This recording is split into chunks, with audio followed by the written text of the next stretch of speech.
والدین کا بہت بڑا حق ہے. تو اسی طرح اللہ تعالیٰ نے کچھ چیزوں میں اولاد کو کچھ بنیادی حقوق دیے ہیں جس میں والدین زبردستی دخل اندازی نہیں کر سکتے.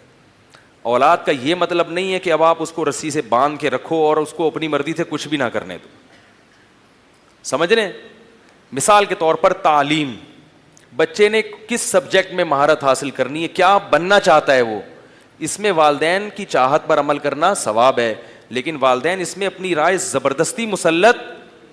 بچہ ڈاکٹر بننا چاہ رہا ہے, آپ گن پوائنٹ پہ اس کو انجینئر بنانا چاہ رہے ہو, تو معاملہ بولو بھائی خراب ہو جائے. یہ بنیادی حقوق ہیں جس کو ہیومن رائٹس, جو قرآن نے جن چیزوں کو ہیومن رائٹس قرار دیا ہے نا, جو شریعت نے جس چیز کو زبردستی اس کو یہ کہنا. اب یہ گھروں میں جھگڑے ہو رہے ہیں, یا بچے کا پڑھائی میں دل ہی نہیں لگ رہا, اس کو اللہ نے یہ صلاحیت دی نہیں ہے کہ وہ یاد کرے, زبردستی اس کو کہ A1 گریڈ نہیں آیا تو دائرہ اسلام سے خارج. بھائی ہر آدمی کا دماغ پڑھائی میں, اگر سارے سائنسدان بن جائیں, سارے ڈاکٹر بن جائیں, تو مزدور کہاں جائیں گے؟ انا کل شیء خلقناہ بقدر. قرآن کہتے ہیں ہم نے ہر چیز کو ایک اندازے سے پیدا کیا ہے. تو قوم میں اپر لیول کے لوگ, ذہین دماغ کے لوگ ہمیشہ تھوڑے رہیں گے جو قیادت کریں گے, اور کچھ متوسط رہیں گے, اور کچھ بالکل مکھنچو ٹائپ کے لوگ ہوں گے. انہی مکھنچوؤں کی وجہ سے دنیا آباد ہوگی. سارے فنٹر بن جائیں نا, سب ایک دوسرے کو کھا جائیں گے. بھائی ہر ایک میں صلاحیت نہیں ہوتی, اور ہر آدمی کا دماغ ہر چیز کی طرف.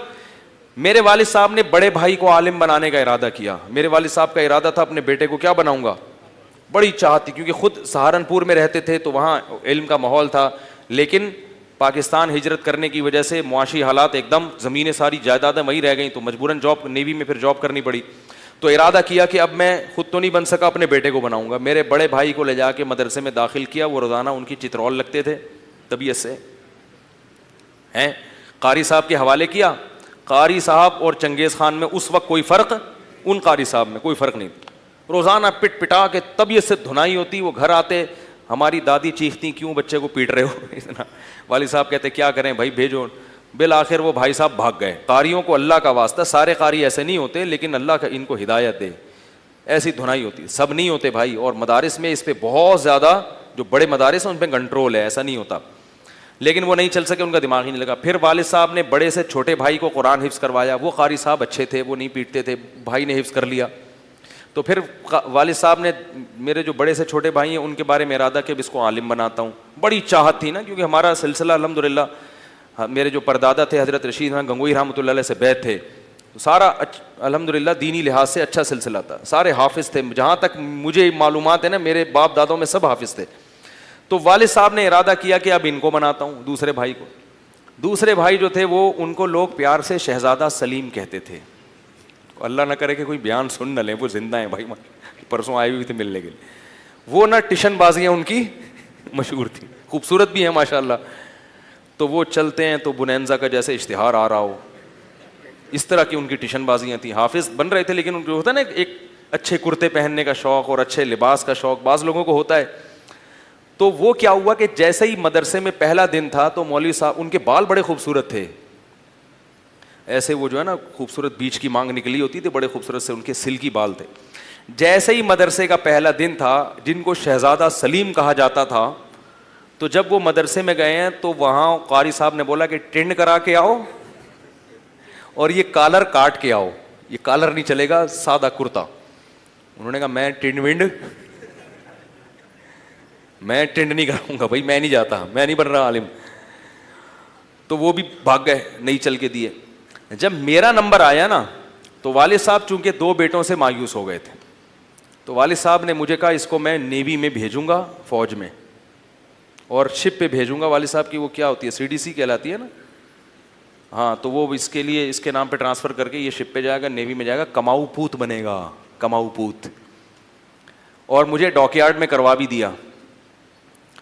اور اللہ کی قدرت کہ ہم وہاں سے پتلی گلی سے نکل لیے, ہم ادھر آ گئے. ہمارے ایک استاد سے, اللہ تعالیٰ ان کی عمر میں خوب برکت دے, جن کی وجہ سے آج میں, مفتی احمد ممتاز صاحب, بڑے کڑک سے عالم ہیں.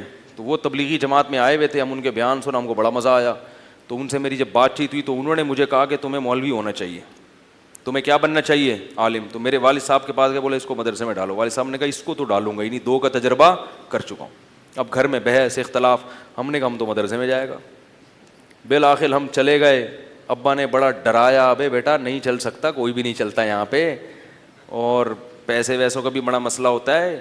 میں تو جب تک زندہ ہوں تعاون کر رہا ہوں, بھائی پتہ نہیں کریں گے, لیکن میرے بھائیوں نے بہت تعاون کیا میرے ساتھ. تو بڑا ڈرایا. ہم نے کہا نہیں. ہم آ گئے ادھر, اور جو بھی ہیں آپ کے سامنے ابھی مولوی بنے ہوئے باتیں کر رہے ہیں. یہ مقصد اپنے واقعات بتانا نہیں ہے. اپنا واقعہ سے فائدہ یہ ہوتا ہے کہ بالکل آنکھوں دیکھا حال ہے کہ آپ اولاد پہ زبردستی کریں گے تو معاملہ.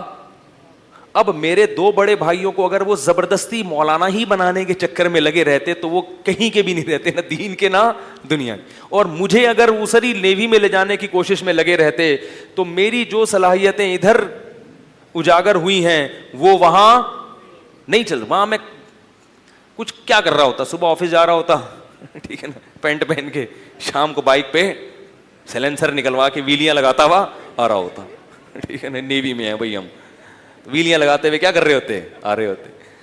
تو لیکن جب والد صاحب نے دیکھ لیا کہ اس میں مضبوط ارادہ ہے تو پھر والد صاحب مجھے الحمدللہ کیونکہ مسلط نہیں کیا, انہوں نے کہا جب بیٹا خود چاہ رہا ہے اور اتنا شوق ہے پھر تو بہت خوش ہوتے تھے. پھر تو میں 18 سال کی عمر میں بیان کر رہا تھا اور بریگیڈیئر کرنل لیول کے لوگ بیٹھے ہوئے تھے, مجھے یاد ہے. انہوں نے میرے والد صاحب سے پوچھا اس کی عمر کتنی ہے, انہوں نے کہا 18 سال. تو انہوں نے کہا بڑی بات ہے ماشاءاللہ, 18 سال میں یہ بیان کر رہے ہیں. تو والد صاحب بڑے خوش ہوتے تھے. تو اولاد کو آپ زبردستی اپنی مرضی کی تعلیم پر مجبور نہیں کر سکتے. مشورہ دیں, اور اولاد کو چاہیے کہ والدین کی بات کو اوپر رکھے, محلے والوں کو دوسرے نمبر پہ رکھے, لیکن زبردستی نہیں ہے. خود تعلیم پہ زبردستی نہیں ہے. چند سال پہلے یہاں ایک لڑکے نے خودکشی کی ہے, اتنا فورس کیا A1 گریڈ آنا چاہیے, A1 وہ اس کا بیچارے کا دماغ چل ہی نہیں رہا پڑھائی میں. اس کو سمجھا نہیں چل رہا بھائی, اس کو قدرت نے مزدور بننے کے لیے پیدا کیا ہے, اس کو میکینک بننے کے لیے قدرت نے پیدا کیا ہے, نہیں چل رہا اس کا دماغ. تو نہیں چلا, وہ امتحان میں فیل ہو گیا. تو اس کو جب رپورٹ کارڈ لے کر گھر آ رہا تھا, اس کو پتا تھا کہ اتنا دباؤ آئے گا نا میرے اوپر باپ اور ماں اور رشتہ داروں کی طرف سے, اس نے جا کے خودکشی کی ہے. حرام موت مرا, اچھا کام نہیں کیا. لیکن آپ اتنا زیادہ اگلے کے اوپر بوجھ کیوں ڈال رہے ہو بھائی؟ اس کا دماغ نہیں چل رہا تو کیوں زبردستی گھسیٹ رہے ہو کہ نہیں کرنا ہے؟ ہر ایک میں ہر چیز کی صلاحیت نہیں ہوتی. تو اس معاملے میں والدین اپنی اولاد پر زبردستی, اسی طرح یہ بات بھی جو میں بتاتا رہتا ہوں لیکن موقع آ گیا تو اس حوالے سے اسی طرح یاد رکھو, والدین جب اولاد بالغ ہو جائے تو اسے شادی سے نہیں روک سکتے.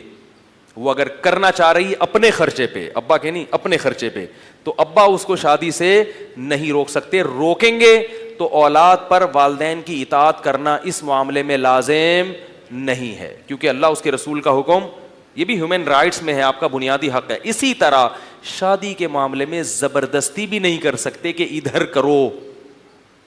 یہ بھی ہوتا ہے کہ ادھر ہی کرے گا تو ہوگی, ورنہ قیامت تک تو کمارے گا, کمارا ہی رہے گا. باپ کو ترجیح دیں, ماں کو ترجیح دیں. اماں کہہ رہی ہیں جہاں ابا کہہ رہے ہیں وہاں کریں, لیکن باپ اور ماں زبردستی نہیں کر سکتے. اس میں اللہ نے بالغ لڑکی کی شادی اس کی اجازت کے بغیر, بولو بھائی, نہیں ہو سکتی. اور بالغ لڑکے کی بھی نہ صرف یہ کہ نہیں ہو سکتی, بلکہ جہاں وہ چاہ رہے ہوں, والدین کو شریعت حکم دیتی ہے کہ اگر اس میں کوئی بڑی خرابی نہ ہو تو پھر وہاں کرو. اس معاملے میں ان کے جذبات کا, بولو بھائی, خیال رکھو. لن ترى للمتحابین مثل النکاح, نبی صلی اللہ علیہ وسلم نے فرمایا, لڑکی کے جو ولی تھا نا, یہ نبی کے پاس ایک کیس آیا, لڑکی کے جو ولی تھے, چچا, باپ نہیں تھے تو چچا ولی ہوتے ہیں, وہ لڑکی کی شادی امیر لڑکے سے کر رہے تھے. امیر لڑکے سے, چچا چاہ رہا تھا کہ میری بھتیجی کی شادی کہاں ہو, امیر سے, اور لڑکی کسی غریب لڑکے کو پسند کرتی تھی. تو آپ صلی اللہ علیہ وسلم نے فرمایا, لن ترى للمتحابین مثل النکاح, 2 محبت کرنے والوں میں نکاح سے بہتر چیز کوئی بھی نہیں. کیا مطلب؟ جہاں لڑکی چاہ رہی ہے اس کی شادی وہاں ہوگی. تو ہمارے ہاں والدین اس چیز کا خیال, اپنے حقوق پر تو سنیں گے کہ بھائی بیان ہونا چاہیے. والدین ایکچولی جو ہے نا, آج کل اولادیں ایکچولی بہت بگڑ رہی ہیں, مفتی صاحب ایک بیان کریں آپ, تو بھائی ٹھیک ہے, والدین کا بہت بڑا حق ہے, لیکن ایکچولی اگر دیکھا جائے تو کچھ حقوق والدین کے اوپر بھی ہیں جس میں وہ زبردستی کیا خیال ہے؟ مسلط نہیں. اسی طرح یاد رکھو جب شادی ہو گئی, بہو گھر میں آ گئی, تو بیٹا الگ بھی رہ سکتا ہے. بڑے خطرناک مسائل چھیڑ رہا ہوں, ڈر بھی لگ رہا ہے.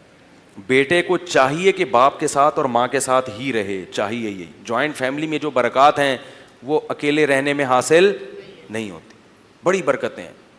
اور ماں باپ کو خوش رکھو گے ان کے ساتھ رہ کر تو بڑا نوازے گا اللہ, دنیا میں بھی آخرت میں بھی.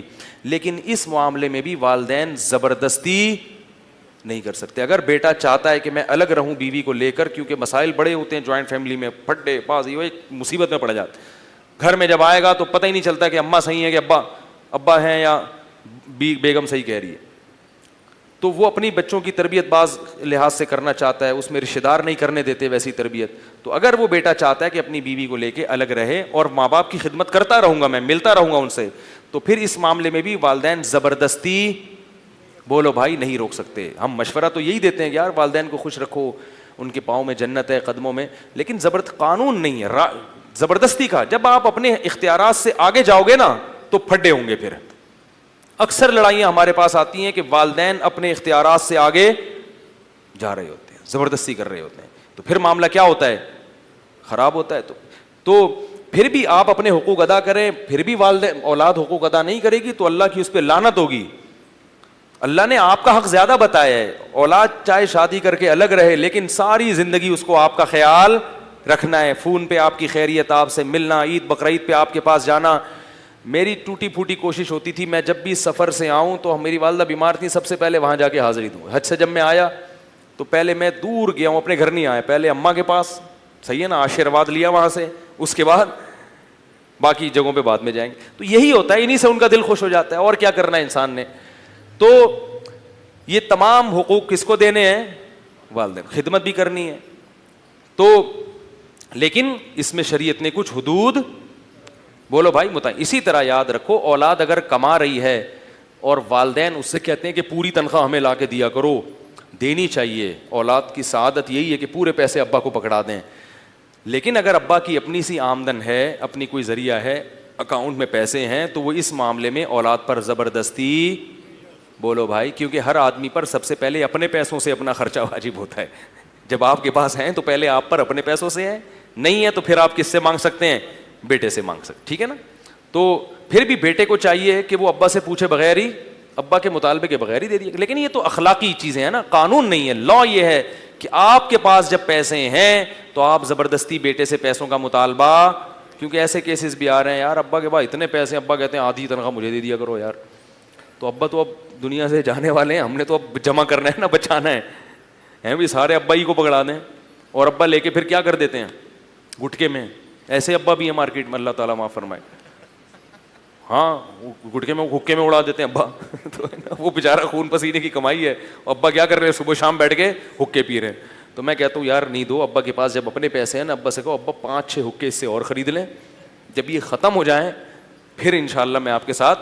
تو آپ تو جمع ہی کرتے چلے جا رہے ہیں. تو